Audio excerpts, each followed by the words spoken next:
Hi friends, run Kerala run Keralam ഒന്നാകെ ഒരു കൂട്ടയോട്ടത്തിന് സാക്ഷ്യം വഹിച്ചത് ഈ അടുത്തിടയ്ക്കാണ്.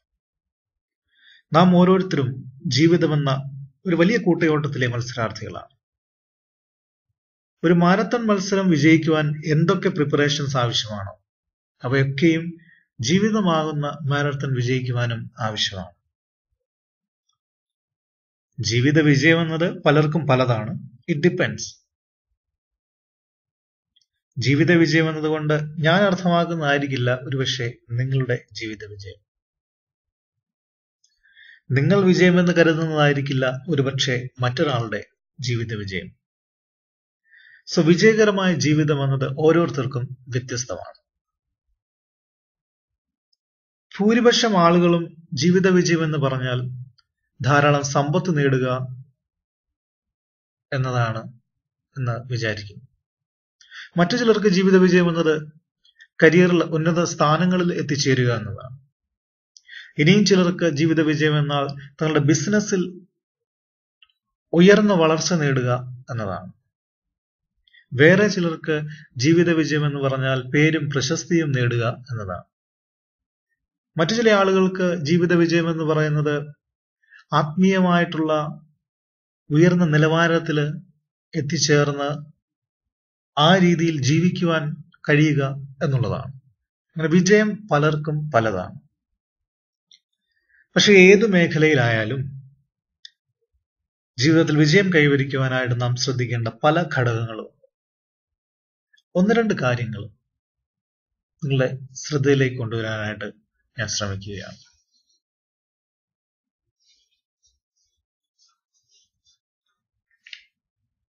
ഒന്നാമതായിട്ട് ഒരു മത്സരാർത്ഥിക്ക് വേണ്ട ഏറ്റവും പ്രധാനപ്പെട്ട ഒരു ഗുണം ലക്ഷ്യബോധം ഉണ്ടായിരിക്കുക എന്നതാണ്.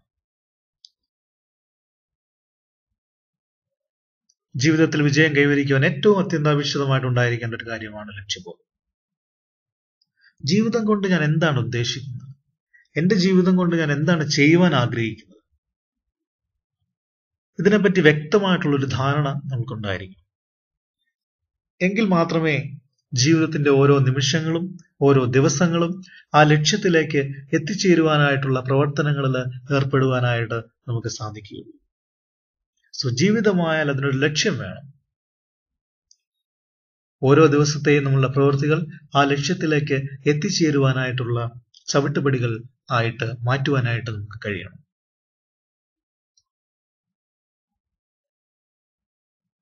രണ്ടാമതായിട്ട് നിങ്ങളുടെ ലക്ഷ്യത്തിൽ എത്തിച്ചേരുന്നതിന് പ്രതികൂലമായി ബാധിക്കുന്ന ഘടകങ്ങൾ ഏതൊക്കെയാണ് എന്ന് തിരിച്ചറിഞ്ഞ് അത് ഒഴിവാക്കുവാനായിട്ടുള്ള ആത്മാർത്ഥമായിട്ടുള്ള ശ്രമം ഉണ്ടാവുക എന്നതാണ്. നമുക്കറിയാം, സാഹചര്യങ്ങൾ നമ്മൾ ആഗ്രഹിക്കുന്നത് പോലെയല്ല. ഓരോ ടേണിങ്ങിലും ഓരോ സർപ്രൈസസുമായിട്ടാണ് ജീവിതം നമ്മളെ കാത്തിരിക്കുന്നത്. അടുത്ത വളവിൽ എന്ത് സംഭവിക്കുമെന്ന് നമുക്കറിയില്ല.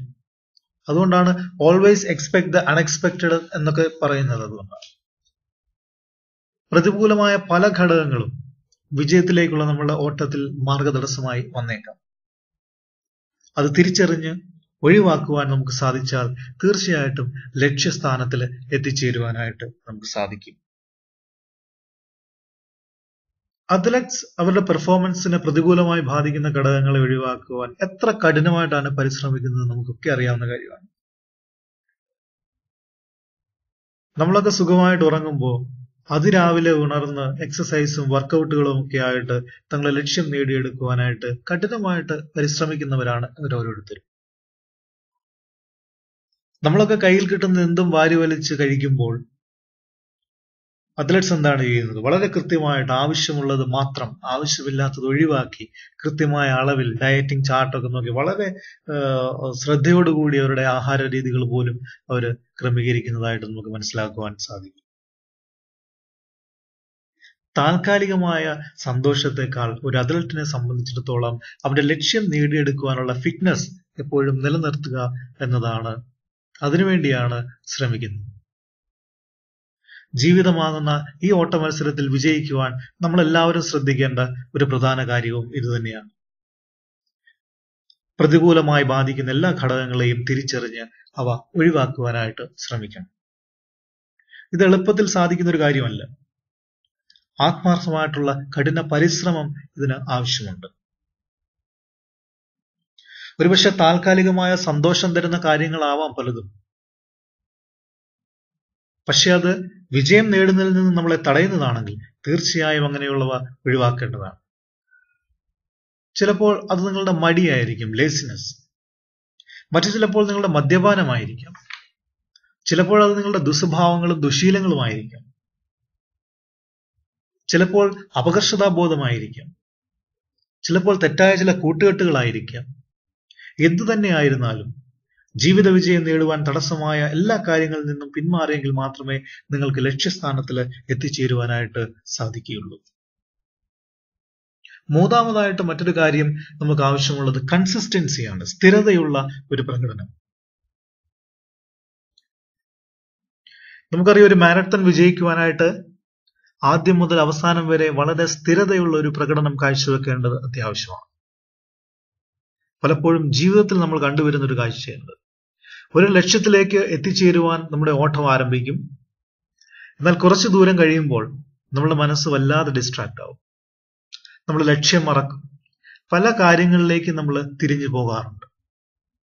അങ്ങനെ പല വഴികളിലൂടെ തിരിഞ്ഞ് പലരും ഈ മത്സരത്തിൽ നിന്നും പുറത്താകാറുമുണ്ട്. ഇനി മറ്റു ചിലരുണ്ട്, തങ്ങൾ ശരിയായ ദിശയിലൂടെ അല്ല എന്ന സത്യം തിരിച്ചറിഞ്ഞു കഴിയുമ്പോഴേക്കും ഈ മത്സരത്തിലേക്ക് ഒരിക്കലും തിരിച്ചു വരാൻ കഴിയാത്ത വിധം ലക്ഷ്യത്തിൽ നിന്ന് ഒരുപാട് പിന്നിലായി കഴിഞ്ഞിരിക്കും. അതുകൊണ്ട് സ്ഥിരതയുള്ള ഒരു പെർഫോമൻസ് കാഴ്ചവെക്കേണ്ടത് വളരെ പ്രധാനപ്പെട്ട ഒരു കാര്യമാണ്. നമുക്ക് ചുറ്റും നാം കാണുന്ന ഉന്നതരായ പല വ്യക്തികളും, ഏത് മേഖലയായാലും, രാഷ്ട്രീയമായാലും കലയായാലും ബിസിനസ് ആയാലും ഏത് മേഖലയായാലും, അവരൊക്കെ വളരെ സാധാരണ നിലയിൽ നിന്ന് സ്ഥിരതയുള്ള പ്രകടനവുമായിട്ട് കൃത്യമായ പ്ലാനിങ്ങോടുകൂടി ഓരോ പടവുകൾ കയറി തങ്ങളുടെ ലക്ഷ്യസ്ഥാനത്ത് എത്തിയവരാണെന്ന് അവരുടെ ചരിത്രം പരിശോധിക്കുമ്പോൾ നമുക്ക് മനസ്സിലാക്കുവാൻ സാധിക്കും. ലക്ഷ്യം മറന്നുപോകാതെ സ്ഥിരതയുള്ള ഒരു പെർഫോമൻസുമായി മുന്നോട്ട് പോകുവാനായിട്ട് നാം ശ്രദ്ധിക്കേണ്ടിയിരിക്കുന്നു. മറ്റൊരു പ്രധാനപ്പെട്ട കാര്യം നിശ്ചയദാർഢ്യമാണ്. പ്രത്യേകിച്ച് പ്രതികൂലമായ സാഹചര്യങ്ങൾ. Endurance in phase of adversity. മുൻപോട്ട് പോകുവാൻ കഴിയില്ല, എന്നെ കൊണ്ട് ഇതിന് കഴിയില്ല എന്ന് നാം ചിന്തിക്കുകയും മാനസികമായി തളർന്നു പോവുകയും ചെയ്യുന്ന ചില സാഹചര്യങ്ങൾ ചിലപ്പോൾ നമ്മുടെ ജീവിതത്തിൽ ഉണ്ടാകാൻ സാധ്യതയാണ്. അത്തരം സാഹചര്യങ്ങളിൽ തളർന്നു വീണുപോകാതെ ലക്ഷ്യസ്ഥാനത്ത് എത്തിച്ചേരുവാനുള്ള നിശ്ചയദാർഢ്യമുണ്ടെങ്കിൽ മാത്രമേ നിങ്ങൾക്ക് വിജയം കൈവരിക്കുവാൻ സാധ്യമുള്ളൂ. 1986 ന്യൂയോർക്ക് സിറ്റിയിൽ ഒരു മാരത്തൺ മത്സരം നടക്കുകയുണ്ടായി. ഏകദേശം 20,000 പേർ ആ മത്സരത്തിൽ പങ്കെടുത്തു. ഈ മത്സരത്തിന് ഒരു പ്രത്യേകതയുണ്ടായിരുന്നു. മറ്റൊന്നുമല്ല, നമുക്കറിയാം, സാധാരണ ഒരു മത്സരം കഴിഞ്ഞാൽ ഏറ്റവും അധികം ശ്രദ്ധിക്കപ്പെടുന്നതും ഏറ്റവും അധികം അഭിനന്ദനങ്ങൾ ഏറ്റുവാങ്ങുന്നതും വാർത്തകളിൽ ഇടം പിടിക്കുന്നതും ആ മത്സരത്തിൽ 1-2 സ്ഥാനക്കാരായിരിക്കും. എന്നാൽ ഈ മത്സരശേഷം ശ്രദ്ധേയമായത് ബോബ് വീലാൻഡ് എന്ന മനുഷ്യനാണ്. ഏറ്റവും അവസാനമായിട്ട് ഈ മത്സരത്തിൽ ഫിനിഷ് ചെയ്തത് ബോബ് വീലാൻഡ് എന്ന മനുഷ്യനാണ്. പലരും കുറെ ദൂരെ ഓടിയതിനു ശേഷം തളർന്നു വീണു, പിന്മാറി. എന്നാൽ ബോബ് വീലാൻഡ് എന്ന ഈ മനുഷ്യൻ ഈ മത്സരം ഫിനിഷ് ചെയ്തത് 19,413 സ്ഥാനത്താണ്. അദ്ദേഹം ഈ മത്സരം കംപ്ലീറ്റ് ചെയ്യുവാനായിട്ട് ആകെ എടുത്ത സമയം 4 days, 2 hours, 47 minutes and 17 seconds. എങ്കിലും ഏറ്റവും ശ്രദ്ധിക്കപ്പെട്ടത് ഈ മനുഷ്യനാണ്. ഏറ്റവും അഭിനന്ദനങ്ങൾ ലഭിച്ചതും ഈ മനുഷ്യനാണ്. പിറ്റേന്ന് വാർത്തകളിൽ നിറഞ്ഞു നിന്നതും ഈ ബോബ് വീലാൻഡ് എന്ന മനുഷ്യനാണ്. അതിന് കാരണം ഇതാണ്: ഈ ബോബ് വീലാൻഡ് എന്ന മനുഷ്യന് 2 കാലുകളുമില്ല. വിയറ്റ്നാമിൽ വെച്ച് യുദ്ധത്തിൽ 2 കാലുകളും അദ്ദേഹത്തിന് നഷ്ടമായിരുന്നു. ഒരു തടിക്കഷ്ണത്തിൽ ചക്രങ്ങൾ ഘടിപ്പിച്ച് അതിന്റെ മുകളിൽ നിന്ന് കൈകൾ കൊണ്ട് തുഴഞ്ഞാണ് ബോബ് വീലാൻഡ് എന്ന മനുഷ്യൻ ഈ മാരത്തോൺ ഫിനിഷ് ചെയ്തത്. Endurance in the face of adversities. പ്രതികൂലമായ സാഹചര്യങ്ങൾ നിശ്ചയദാർഢ്യത്തോടുകൂടി മുന്നേറുവാൻ കഴിഞ്ഞെങ്കിലേ ജീവിതത്തിൽ വിജയം നേടുവാനായിട്ട് സാധിക്കുകയുള്ളൂ. ചില ആളുകൾക്ക് പ്രയാസങ്ങളോ ബുദ്ധിമുട്ടുകളോ ഒന്നും കൂടാതെ വളരെ എളുപ്പത്തിൽ ജീവിതത്തിൽ വിജയം നേടുവാനായിട്ട് സാധിക്കാറുണ്ട്. എന്നാൽ മറ്റു ചിലരുടെ ജീവിതത്തിലാകട്ടെ എപ്പോഴും പ്രതിബന്ധങ്ങളും പ്രതികൂലങ്ങളും പലതരത്തിലുള്ള പ്രശ്നങ്ങളും ഒക്കെ ഉണ്ടാവാറുണ്ട്. പക്ഷെ നമ്മൾ ഒരു കാര്യം ഓർക്കണം, one who wins without problem, it is just victory.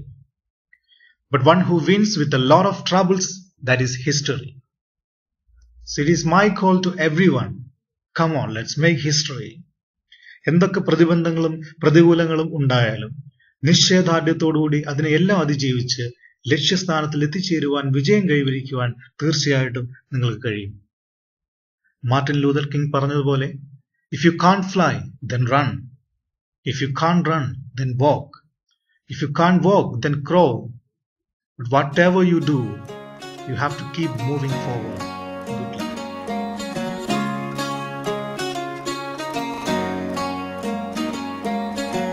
Broke my heart on the road. Spent the weekend sewn the pieces back on.